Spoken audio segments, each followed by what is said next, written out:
I was hallucinating a guy in the bathroom trying to sell me a bunch of stuff.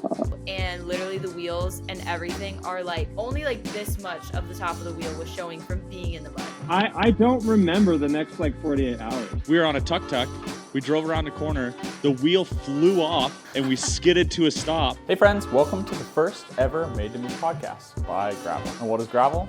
We are a travel enthusiast community here to support and help you to travel easier. We also make products to help make travel easier, like our layover blanket, which is way better anytime you travel. You'll see, I'll do a little ad read in the middle so you can see about that part. But today on the podcast, you will hear from me and Chris. We're the co-founders of Gravel, and Katelyn. She recently joined the team as a community builder, and so her whole goal is to make awesome content for you guys. So together we've traveled hundreds of thousands of miles all over the world, lived a bunch of places. We have some wild stories, and that's kind of what we go over today. So let's jump into it.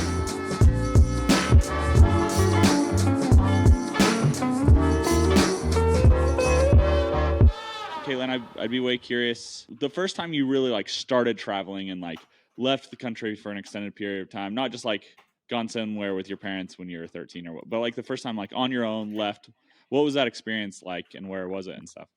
Yeah.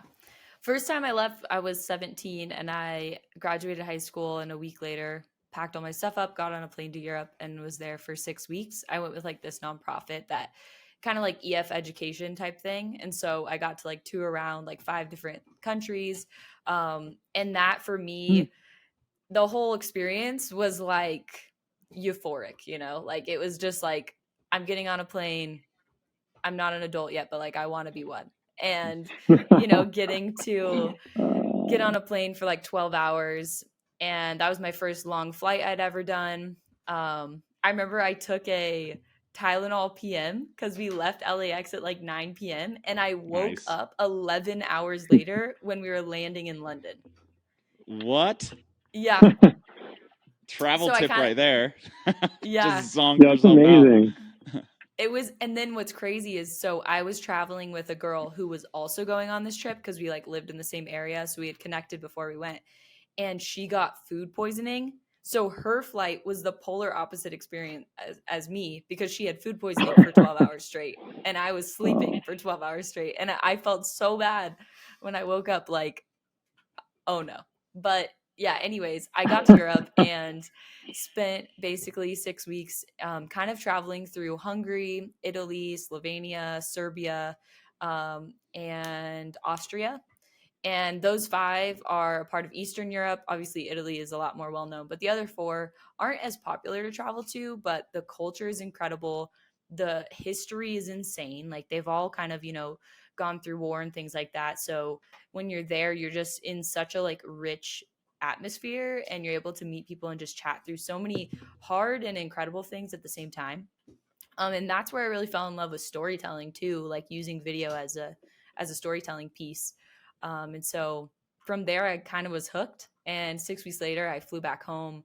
But I basically was just itching to get back out. And so a little less than a year later, I moved to England for 4 months, did this like little program out there. And so loved that. It was amazing. And got to travel around while I was there living in England because it's such a central place to Europe. So that was cool. And that kind of just like started a snowball effect of doing video for work and storytelling pieces for nonprofits and stuff. So I got to just continue seeing the world. And that's what took me to like 20 plus other countries for fun and for work. And yeah, incredible. And then, I mean, long story short, that's how I ended up meeting my husband in 2020 in Portugal. And we ended up getting married a year later, moving to Abu Dhabi, living in the Middle East for a year, working out there. And after a year out there, we decided to come back to the States. So now we're here. So, yeah. Did you see real quick, this may be a random fact, but in Nazaré, Portugal, there's that, the world record was just like shattered for the largest wave ever ridden, like over 100-foot wave. I watched there's on HBO, there's 100-foot wave? surfing 100-foot wave, and no one, I only watched the first season, but had anyone broken 100 feet until now, or is this like the legendary 100-foot? I think they had broken it, I think it was broken. We're actually, my husband and I are literally watching 100-Foot Wave series right now. Like we were up till Yeah, 1 in the morning it's last good. night watching it because it's Sick. so freaking good. It's such a good show. Yeah. Yeah. Yeah, I gotta make it out there. Yeah. That's Nazare is a so very cool rad. place. The Yeah, let's go. my first time ever traveling, honestly, very similar story that went very different than yours. So I was working so I'd been like to Canada and stuff on motorcycle trips and whatever, but my first time leaving North America, I was working for this eyewear brand, and we were building they had a give back program, so we were building an eye clinic in India, and so I rallied over there, similar story to like film it and whatever. And after the first couple days, I ate something weird naturally in India, and Naturally. I could like feel myself getting so sick. Like I was like, oh no. So I chugged some NyQuil. I was like, all right, I'm just gonna zonk and just be like just sleep it off, and then I'll be fine tomorrow. Is what I thought. Anyway, I chugged NyQuil, didn't sleep, hallucinated all night. I was Oh like no. literally sitting on the toilet while leaning into the bathtub because it was both ends. Maybe that's too much detail. But there was this Indian dude not in the enough. bathroom with me, and he had a bunch of stuff on the wall that he was trying to sell me, like all Oh these my street God. items that he was trying to sell me, but the dude did not exist. I was Wait, just were you out in tripping. public when this No, was happening? I was in our hotel when I was tripping. So because I took the NyQuil to just go to sleep, so it was probably at like 9 p.m. or something, or 10 p.m. I was like, okay, I'm just gonna chug it, zonk out, wake up tomorrow feeling like $1 million. Oh Didn't my work. gosh. I was just toast. Oh wait. So the guy was fake. Oh yeah, no, the guy didn't exist. He was just in my mind. I Oh was my just God. straight hallucinating. Yeah, sorry if I didn't really say that clearly. I was hallucinating a guy in the bathroom trying to sell me a bunch of stuff because I was super sick and chugged NyQuil and stayed awake all night. Unreal. So wild. So that was my first experience Yeah. leaving the US. And honestly, India is one of the craziest places on earth. Like it was weird. I just went from 0 to 100 of travel. Literally. Yeah. After that, I just realized like, oh, it's just a bunch of people living places. That's all traveling is. Like, oh, I just want to get to know those people and like see the way that they live. And like, so I was way hooked after that. So sick. Yeah, India is the 0 to 100 situation. Like, I don't think I'd recommend that to anyone as their first travel destination, just because it almost it could go so wrong that you get scared and think, oh, every other country is going to be like this. But it's like, For no, sure. that's like Southeast Asia vibes. You know, you go there for the crazy life experience that you might be throwing up, hallucinating on the floor. See, and that's like what I live for. Like I've almost exclusively just traveled in Southeast Asia because I love the hectic, like you're like riding around in Saigon on a scooter. Like I was riding with my wife and 2 kids. We were all on one scooter. We would just rally around the city and we thought we were going to die. And it was just so gnarly all the time, but so fun. You know? So fun. like- and then a that's what I person live pulls for. up to you Best. holding a goat with their 5 kids on their scooter. For sure. Yeah, Or, and a refrigerator. Or yeah, like, we legit, yeah. we saw Mattress. someone with a full refrigerator on their scooter. It's like, what? Dude, Dude, there, iconic. there's a photographer that I'll have to find it for you, Lance and Katelyn. But he takes pictures of that. But he does like really That's well cool. lit. So he has like some lights, and he'll like see someone that's carrying like the craziest thing on a scooter, and he'll talk to him, be like, hey, like I need to take a picture of you. But he like kind of like sets it up, so it's actually kind of like a portrait, and it's like this. I think he made it into like a book. That's and cool. oh man, it's So mine. cool. Yeah, all the stuff that can go on a scooter. Breaking Unreal. world records like every day over there. So crazy. Chris, what about you? Where have you traveled and what got you into it? Yeah, well, so this is supposed to be, Lance said this is off limits, but I was 16 when I went to Guatemala with my dad. I wasn't 13, but 16's fine. I only meant 13. That's right. That's right.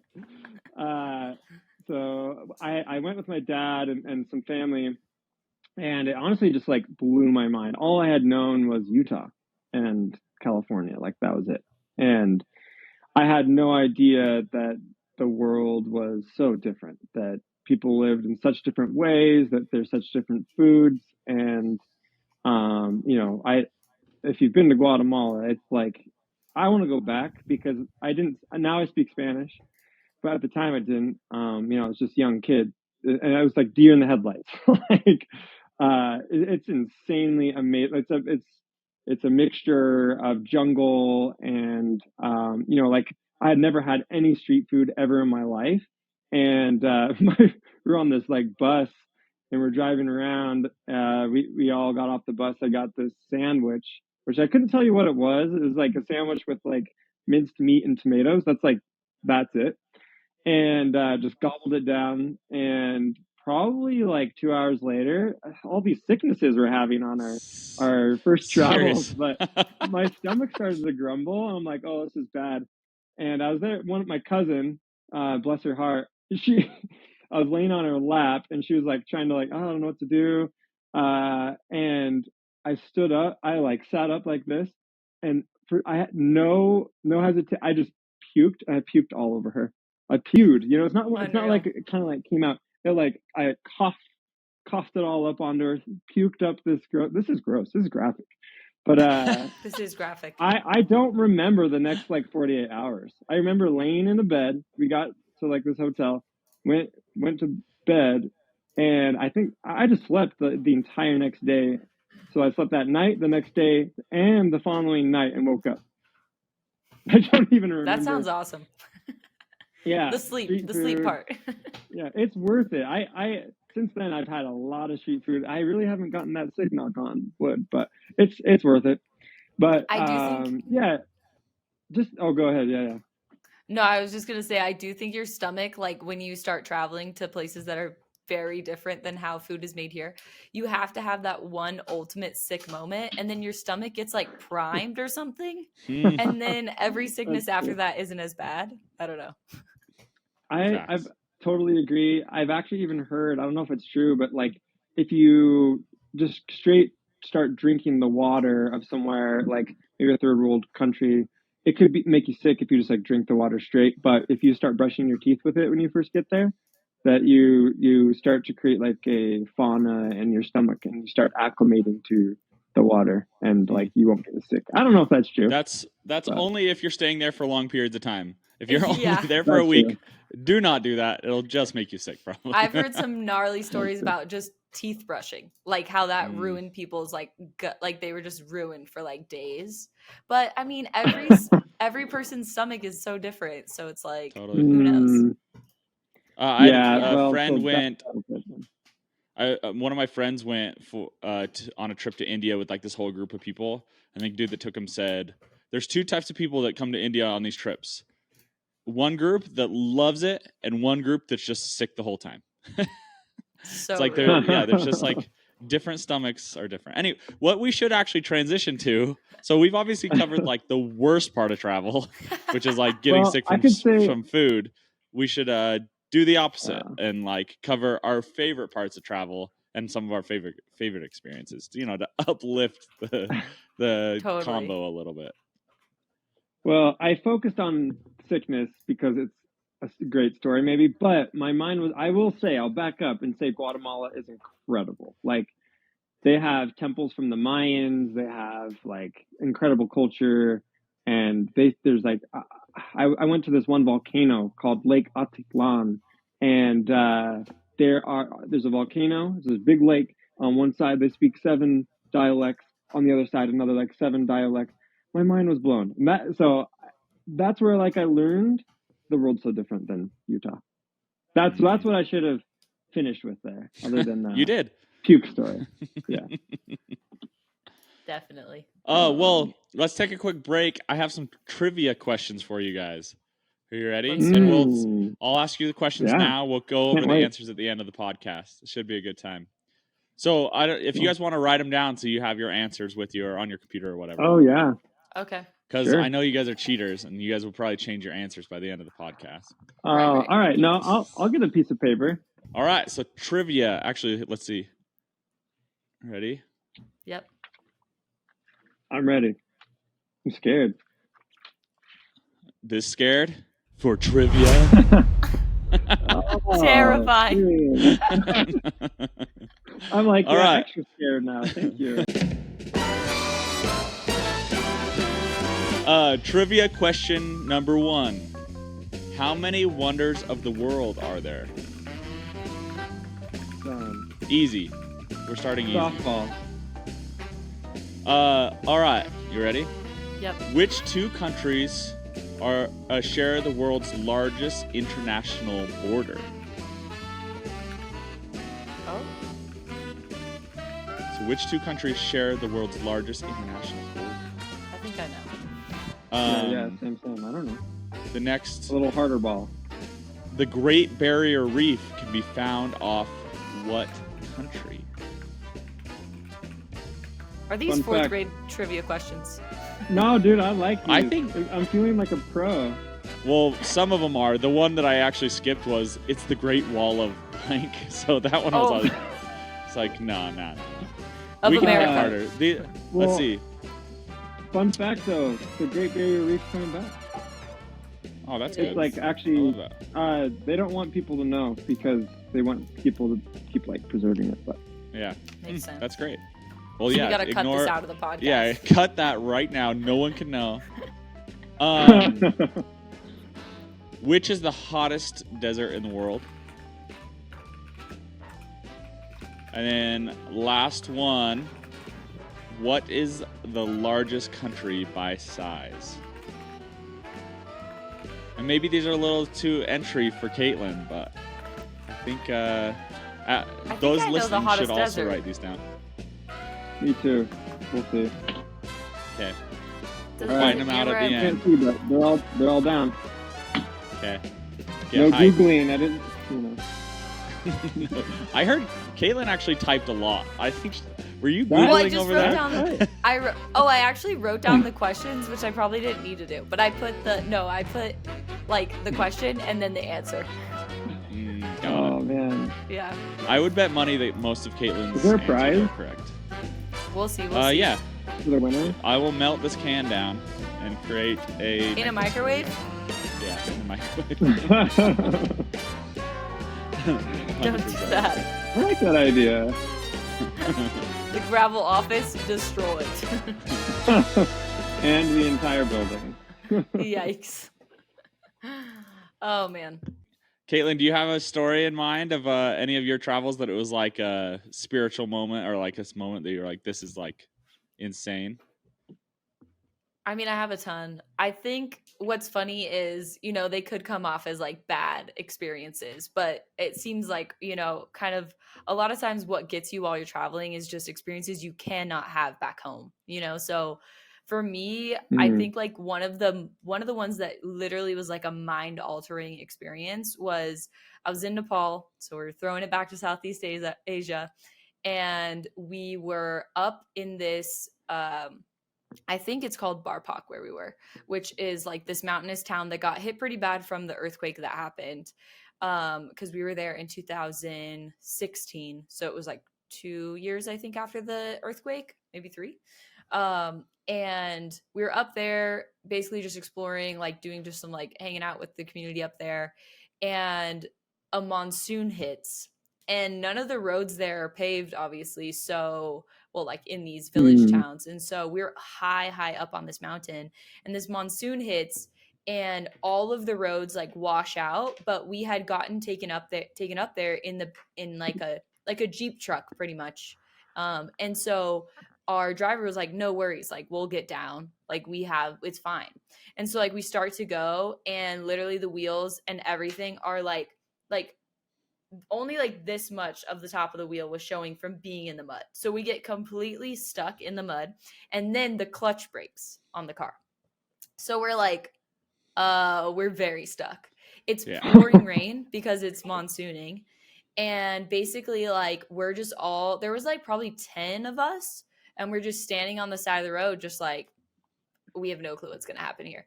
And basically like this family in town saw us and they were like, hey, we saw you earlier today. Like the father of the family, he spoke English and he was like, oh, we saw you earlier today. Like if you guys need a place to sleep tonight, like you stay at our home. And we were like, yeah, we actually really do. And he was like, absolutely. So all 10 of us slept on their floor. They like gave us all the blankets they owned and we ate dinner at their house. No way. It was awesome. Yeah. And then like we woke up. I remember during the night I woke up and there was a rat running across my blanket.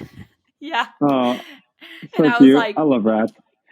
I don't. But I was like, I can't yell or anything. Like, I don't want to wake the whole family and everyone here up. So I just like silently let it happen.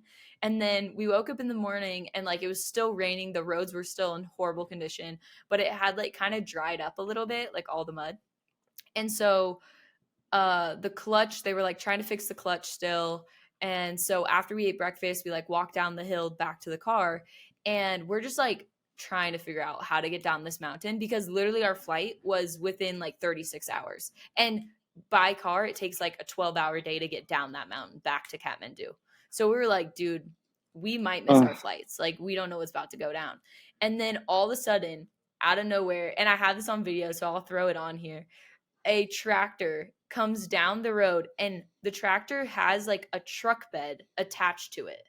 And we stopped the guy, and we had friends, Nepali friends, who were like, hey, can we all get in the back of your tractor bed and can you pull us down this mountain? And the guy was like, yeah, for sure. So we all got in and started the trek down the mountain. There was like multiple near-death moments. Like, this dude drove that tractor like it was indestructible while he's like on the edge of a cliff, and all of our stuff and us are in the back.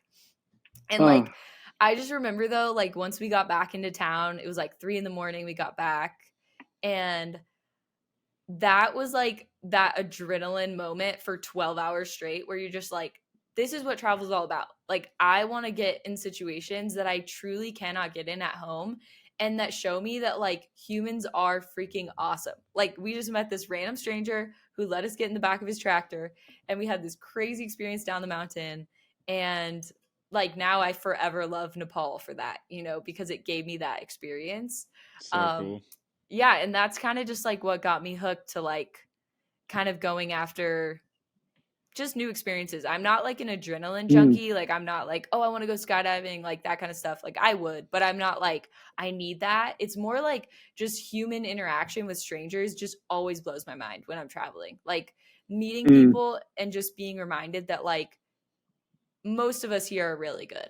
And like, we just want to have a good time. Like, we're here to have a good time, So rad. Yeah. I just was having a thought where like that. Did you have similar, like, was there a language barrier?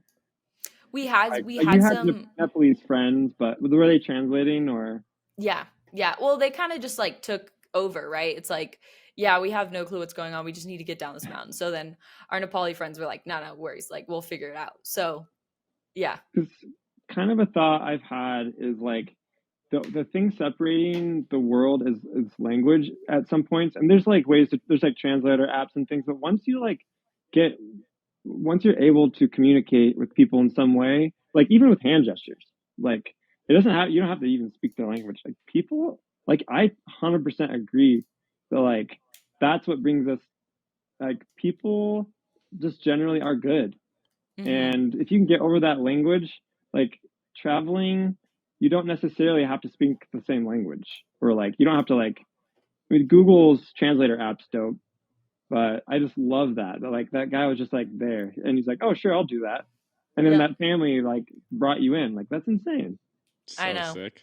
It was so sick. And it's like no thing for them, like it wasn't a big deal that they took us in. But like when we share these stories, it's a big deal to Americans because like that's not something that's happening. Like, oh, a group of 10 people stranded on a highway. Oh, you want to come sleep at my house? Like, that's not happening in the US. Nor honestly, would we probably take them up. If somebody's on the side of the road at all, we're like, they'll figure it out like, probably. Yeah, they probably have AAA. This is a trying to trick me. Yeah. It is cool though, because we all have, like, not to bring up India again, but a similar story of like, we were on a tuk-tuk, we drove around the corner, the wheel flew off and we skidded to a stop. He just got out and waved out down another tuk-tuk. We got in that one, he told him where we were going, and he just kept going.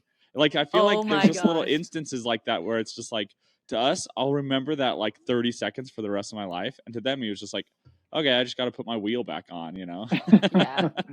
That's like, there's a little bit of trust that like you just kind of have to start trusting people, because like you're like, sure, I guess. It just reminds me of Lance and I were in Thailand together with our families. It's like Lance his like what? How old was Golden when we were there? Probably like 6 months, I feel. Like 8 months, and then Indy was like 2.5. Young kids. Lance, his wife, 2 kids, me and my wife, and we were in Thailand for a couple weeks. And we remember that bus system, and we didn't. Was that Vietnam or Thailand? Am I mixing it up? The Remember sleeper when we bus? got on the bus? Yes, yes. Yeah, the Was that sleeper bus Thailand? was Vietnam, and we passed all the Vietnam. dragon fruit farms and stuff. So we're in Vietnam. So Lance and I were in Vietnam on this bus, and we didn't speak any Vietnamese, and it was hectic. Like you get on a bus, and you're trying to like figure out where to go, and then the people are like, "Get on that bus." You get off the bus, and then you get on another bus, just because some lady we just Told you. met was like, "You need to go on that bus right now," and we're like, "Okay," and we could have ended up anywhere. But she told us like right where, like that was the right bus, but she could have sent us like anywhere, but she didn't. She's a little Totally. sweetie. That's She so actually real. helped. But like, you just gotta have a little trust sometimes. Totally. Definitely. And it's fun. I feel like we all have like a million stories like that too, where it's like I don't know, it's just a special thing, you know? Yeah. That reminds me one time when I went to Norway with 2 of my friends, we got out of the airport in Bergen and we got onto a bus, and we had just traveled for like way too long because we got a super cheap flight, but it took us forever to get there. We get on this bus that's going to take us to the city where our friend lives who's picking us up. When we wake up, some people wake us up on the bus, and we look out, we're on a boat. We're in the middle of water on the boat, on the bus, on a boat. And we're like, Awesome. oh my God, like when did we get on this boat? And they were like, oh, you guys fell asleep. Like this is the ferry to the next bus or whatever. And we were like, oh, okay. So then, yeah, like the trust thing of like, you're just going with the flow, you know, like you literally just woke up on a boat, and then like we get off, like the boat ride ends, and first off, the boat looked like IKEA, like the interior of the boat was IKEA. Fancy. And then so we hang out in there, and then we get back on the bus goes off the boat, and then like we drive a little further like to where we were going. But it was just so funny because woke up out of dead sleep on a boat, and we fell asleep in a bus. You're a deep sleeper, Katelyn, and it's either that or the NyQuil trick. Something. True. No, we were pure exhaustion, which kind of helped because then it was just like, oh, we're That's with it. our friends now. So yeah, too good. That is so wild. I couldn't imagine like waking up like floating. Literally. That's We were funny to tripping. me. Yeah. The bus driver was like mad at us because we were the last ones off the bus. He was like yelling at us, and we were like, oh gosh, like we woke up to that, you know? Hey, so this episode is sponsored by Gravel, which is us. Is that okay to sponsor ourselves? And I wanted to take 15 seconds to tell you about the layover blanket. So this blanket stuffs down pretty tiny, but gets pretty big. It has snaps around here, so you can snap around your neck, throw it around your shoulders, so you can have hands-free napping. On the inside, it has this kangaroo pocket. So you can put your hands in there, keep them warm, and then a little pocket on the outside for your boarding pass, headphones, whatever else. And then down the bottom, there's these leg pockets. So you can put your feet in here. Anyway, you can get it on graveltravel.com. And let's get back to the podcast. Okay, I see this question on here. If you could tell yourself 10 years younger anything about how your story would unfold or advice, what would it be? You guys? How old were you 10 years ago? 10 years younger? Yeah. I'm gonna have to do it at 10 years old because I was 25. So obviously that's but by that time I'd already gone to India and stuff, and so it's like I don't know, but I think even like being a part of Gravel and stuff, I'd be pretty hyped, and obviously having kids and family and stuff. But if I was to talk to myself at 10 years old, switching the question a little bit, I feel like I'm living my dream life. Like my dream has always been to like start a company and like build things. I've always had these things in my brain, and back then my family didn't travel very much growing up, so travel wasn't necessarily on my list. But to like know the places we've been and done what we've done, I think I would be so hyped. It's fun to think about that because that is right now it all just feels so normal. What about you, Chris? I think for me, it would just always be nice. Just try my absolute hardest to be nice to people at all times, even when I'm like maybe not feeling that. But just in any situation, like you're at an airport and something happens with your flight, like it just doesn't make any sense to get mad at anybody. I've just found that the nicer you are, the better things happen to go in your favor over time. Not that like everything goes perfect or better, but just generally, it just makes the world a better place and just So makes true. experiences better. That's so real. I feel like I have a similar. So I was 16 10 years ago. And I would tell my 16-year-old self, like, all of the things I was at that time, like, getting made fun of for were all of the things my career would be created out of. And that's just awesome. Like, it's like, I think that confidence piece of like, all the things that make you quirky and unique and a little bit weird are all the reasons people will love you later on, and when you're a kid, you just kind of don't know what to do with that energy or those passions.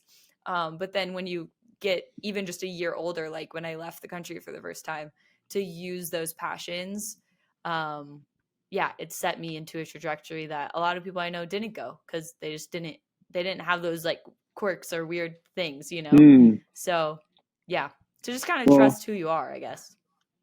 It feels like high school's your world and like that's it, and then when you leave, you're like, oh, like all the cliques and all those like, there's like the nerd crew, there's the sports jocks, there's like that really is, I feel like, I mean, that was real for me in my high school experience. But yeah, when you leave, like, man, you find out there's like many more people like you. Exactly. Yeah, it's true. And like we have a question about perspective and how perspective in life is a great teacher. That's that whole scenario, is like when you're in that bubble of all whether it's like the state you grew up in or the school you go to or whatever it is, like as soon as you get out of that, like perspective is everything, like there's a reason why people who have failed like 20-30 times end up becoming insanely successful entrepreneurs, because they failed so many times that their perspective has taught them, oh, it's not that big of a deal. I'm going to like get better again, or I'm going to try this again, and one time it'll work. And then it does. So we talk about travel, but like, why should people be traveling? Like, what is it to you guys that fulfills you most about traveling? That's a good question, Lance. I didn't come up with it. It was on this Google Doc. It was probably you, Chris. Chris, you're like, ooh, that was a good question that you wrote down. Whoever wrote that? He's like, geez, like, oh, man. So good. I'd say, honestly, I think what fulfills me is the gaining of perspective, like what I just kind of was sharing, because I have such a finite is when it's limited, right? Finite? Sure. That's when it's limited. Okay. I have a limited amount of knowledge in my little head that grew up in, Southern California in a suburb. Like me leaving the country, every place I go, my knowledge grows, and it can't really grow if I stay in the same space. That kind of applies to anything in life, but with travel, it's almost this like insanely quick teacher. Like if you want to learn how to be a good human, go travel, because you're going to be put in situations, Chris, like you were sharing, where your flight gets delayed. For myself, I missed my only brother's wedding because a flight was delayed. And I was crying on the floor of the airport, so upset. And I wanted to be angry at the flight people, but then it was like in that moment, it's like, if I'm angry to them, anger wins in this moment. No one else does. So I can't choose that. Like I need to choose kindness and just realize like, whatever is going to happen has already happened, and like I just got to go with the flow. But those scenarios, like they kind of just teach you over time, and then when things are happening that are crazy, you don't get as like upset. And I think maybe that's, like in the US specifically, there's a lot of people who have never left where they live, and it keeps their perspective small. So when things are going bad, like that's their whole world. They've never seen someone who's actually struggling to eat, like, or to just exist, or to drink clean water, or whatever it is, like, so I think the perspective building is huge. I think that honestly, Katelyn, that's like where my mind goes, is the bubble. Like when you said bubble, like that's like defines probably what fulfills me most, is like even fruit, for instance. Like my mind was blown when I had mangosteen in Vietnam. I didn't know mangosteen existed, and guess what? It's known as the queen of fruit, or durian, the king of fruit. I'd never known about that. I know about bananas and oranges. Like I didn't realize that those fruits even existed. And I don't even know if you can buy. I'm sure you can buy durian somewhere in the U.S., but I'm sure it's not as fresh or as good. Anyways, I feel like just broadening our bubble. I feel like it's like pop, like, oh, the world's actually so much different than you thought, and in a lot of ways that like makes you want to explore more. You're like, well, what else is there? Totally. Yep. See, and you guys are so wholesome. I'm super selfish, apparently. I just love stories. Like, stories are like the top. I'm just so scared of becoming 90 years old, and my great grandkids are like, Grandpa, like, what about this? And I'm like, oh, it's like, I want to be the guy that's full of stories, and it's so easy to get crazy stories when you're traveling the world. Like, That's true. Like, obviously, around here, we still get stories, but it's like, yeah, we were driving in India and the wheel fell off. Or, yeah, I was in Bali and a monkey jumped on my bag and unzipped it and started stealing stuff. Or in India, same thing with a monkey. Literally stole a soda out of my friend's back pocket, climbed a fence and unscrewed the soda and started drinking it. It's like you just like have these stories that are just happen naturally. They're not forced, they're not anything. It's just the wildest places give you the wildest stories. That's so real. Did you guys know rad. that we share 98%? No, is it 98% of our DNA with monkeys? But then we share 40% of our DNA with bananas. It's so crazy. I did not know that. I always knew that me and bananas were pretty close. Like, You're like, I like them. They're good. Makes sense. Yeah, it checks out. We can go over the quiz trivia answers. Incredible. Dude, you have a good voice for this. I know. You're like a trailer voice. Thanks. I've been trying. Nope, I lost it. Dude, that's good. All right, you ready? This is summer. That's not it. Okay, starting off easy. You guys ready? How many wonders are there in the world? 7. Easy. Which two countries share the longest international border? I said China and Russia, but I don't know. Me too. I said that too. Canada and the U.S. have the longest international border. We're getting Dang. Man, I'm glad I didn't put money on you guys. That's crazy, though. Yeah, that one's a nice trick play. That is good. The Great Barrier Reef. The Great Barrier Reef can be found off what country? Australia. Australia. Nice. I'm not sure I would have got that right. I probably would have, but if I didn't see it, just out of the air, I don't know. What is the world's hottest desert? I put the empty quarter, Saudi Arabia, but I don't know if that's right. I put Death Valley. Oh. That is the hottest temperature ever recorded was supposed to just happen. I don't know where they got this answer, whether it's like the consistently like year-round hottest temperature. I feel like there's a lot of variables there. So I think the hottest temperature ever recorded was in Death Valley, but that's not the answer it has. I think consistently the hottest is the Sahara Desert. Okay. Yeah, I thought Africa. that. I was like, Crazy. Also, maybe that's why I skipped this part. It says located in Africa. What is the hottest desert? So maybe that's what they're trying to pinpoint there. But I didn't want to give you guys that extra hint. Yeah, I would have known if you said that because my second thought was the Sahara. But the empty quarter gets blazing hot too, I think. So maybe I misled you guys and both of your guys' answers are correct. Well, what? The empty quarter is that's between like the UAE, United Arab Emirates, and Saudi Arabia. Like you can enter it from there to get to like basically where everyone's at in Saudi. But people go on like camping trips and stuff in the winter to there. But it's like, I think it's the largest like non-inhabited area like in the world or something like that. Or maybe just desert specific. Real quick on the empty quarter, is that where they're building that like crazy new city? The Line. Like, have you seen that? The Line? Yeah, it's so wild. Everything's indoors. Yeah. And honestly, I have some questions. We should do a podcast about the line. Yeah, that's Like, true. do some In the line. research. We should go in the line and do the podcast there is actually what we should do. It's so crazy. I know, actually, maybe we could have him as a guest. I know a guy who's a photographer for the line. Like, he lives in UAE. Sick. And so he's one of their photographers. No I'm going to reach way. out to him. Yeah. That's actually way rad. I would dude. love that. That's so Yeah. cool. Okay, I'll reach out. How built is the line? I don't know. I know that they're working on it though, and they have a.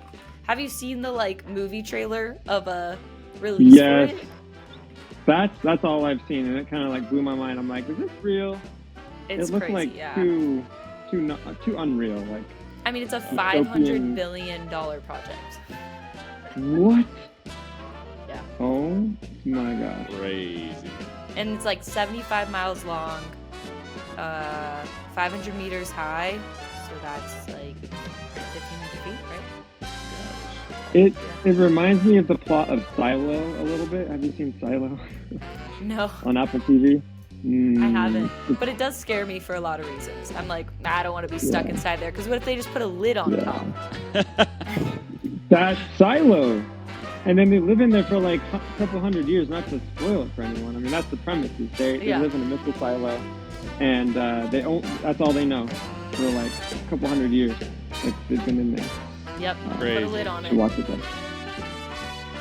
So we got our last question, right? I have one more. Yep, largest country. What is the right? largest country by size? I I was said in between. Russia, but I Me think it's too. wrong. What were you in between with, Chris? China, Russia. Well, let's see. I'll go with Russia. You're both correct. You're right? Wow. Yep, Russia. Whoa! Largest by size. Let's go. Amazing. So, Katelyn, we tied. So we could share that ring. Oh, cool. I get So on- are you going to on melt even that days. down, Lance? Are you Yep. gonna- Yeah, You get it I'll on melt it odd days. down. Good, And okay. we actually have a whole box of cans. I'll just melt them all down, make a couple sweet rings for you. Okay, sweet. Yeah. Oh, you're Some so plates, utensils. Anyway, this is awesome. I think this is a fun way for everybody to get to know us. We have some really awesome guests coming on in the next couple of weeks. We'll slowly be releasing them, but we have people like Haley, who runs Girls Love Travel page, which is like an insane resource for women traveling by themselves and with friends. We have Bryce Jurgensen, who they run the Jergies. They traveled to all 50 states, did a bunch of cool stuff in that with their RV. We have a couple. You want to talk about a couple of your friends we have coming on, possibly, Katelyn? You don't have to say their names if they're not totally scheduled. But Yeah, I'm super stoked. I got a friend, Meredith Rogers. She is about to sail around the world on a boat. Well, That's that would make insane. sense. Sailing around the world on a boat. But she's on a an photo- aluminum can that she chopped in half. a cast iron skillet.